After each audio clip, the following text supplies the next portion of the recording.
تقریبا 50 ماشین بارکشانی که از تاجیکستان به روسیه انگور طایفی می‌بردند 15 روز می‌شود در گذرگاه گمرکی اورنبورگ و چلیابینسک بند ماندند.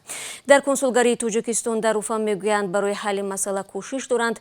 منبع‌های نزدیک به مقامات تاجیکستان و خود راننده‌ها گفتند مرزبانان ازبکستان پس از اشکار کردن مقدار زیادی مواد مخدر در یکی از ماشین‌های حامل انگور طایفی عبور رانندگان تاجیک را از گذرگاه روسیه مسدود کردند. همکارم میرزانبی خالقزاد این موضوع را پیگیری داشت و حالا در استودیو درباره من است. درود بر شما. خب آخر هفته گذشته برخی راننده‌ها نوشته بودند که اجازه عبور داده شده است. امروز چه خبری تازه است؟ درست شهلا، بعضی از راننده‌ها با ارسال نوار ویدیویی گفتند که در ابتدا 8 ماشین را برای عوض نمودن برچسب یعنی اتیکت انگوری طایفی به یک انبار بردند و با همین رها میکنند.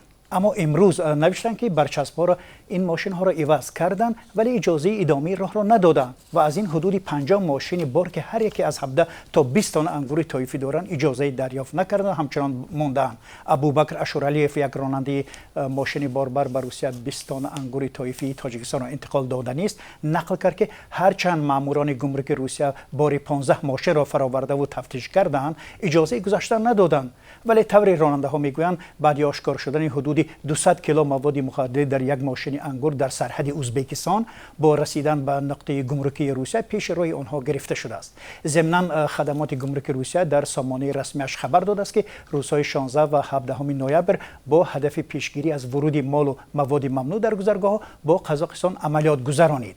اما قضیه وابسته به راننده‌های تاجیک را شرح نداده است. باتورجان خلیلوف راننده بندمانده تاجیک در گذرگاه سگرچینی اورنبورگ میگوید اگر از درون انگورهای یک ماشین باربر مواد مخدر یافته باشند گناه راننده‌های دیگر چی است؟ اگر میخوان خوب تفتیش کنند و اجازه گذاشتن دهند 10 روز باز در وضعیت بد قرار داره میگوید او. راننده ها در نوارهای ویدیویی اشاره میکنند که شرکت هایی که آنها را به روسیه میفرستند نیز فقط برای عبور از گمرک ها از هر ماشین 250 دلار میگیرند و در راه به روسیه بیش از 1 تن سلیارکا مواد سوخت خرج میکنند که 1 لیتر سلیارکا به 50 روبل حدود 7 سامانی برابر است.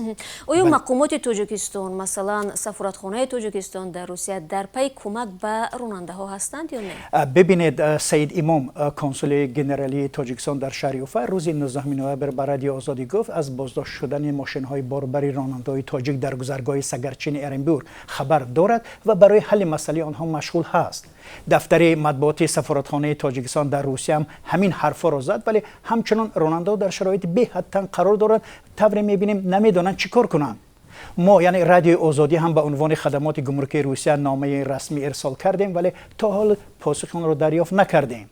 و ببینید که بعد مسدود کردن راه راننده‌های تاجیک شرکت هایی که در داخل تاجیکستان به انتقال انگور طایفی مشغول هستند و از یکی از این شرکت ها اورال فریش نام برده می شود با راننده‌های قزاقستان انگورهای خود را انتقال می دهند.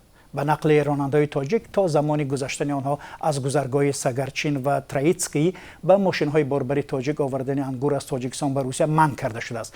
ولی تلاش‌های ما برای روشن کردن اینکه انگورها به کدام صاحبکار یا نهادی تاجیکستان تعلق دارد تا حال ناروشن باقی مانده است. تشکر برای صحبت. من یادآور می‌شوم که تاجیکستان از روسیه محصولات نفتی، غذا، چوب و تخته و محصولات آهنی می‌آورد و در عوض آلومینی، پخته، میوه خشک و میوه و سبزیجات می‌برد. در گذشته مقامات روسیه چندین تن مویز و زردآلو، گیلاس و برنج تاجیکستان را به دلیل نداشتن اسناد لازم پس گردانده بودند.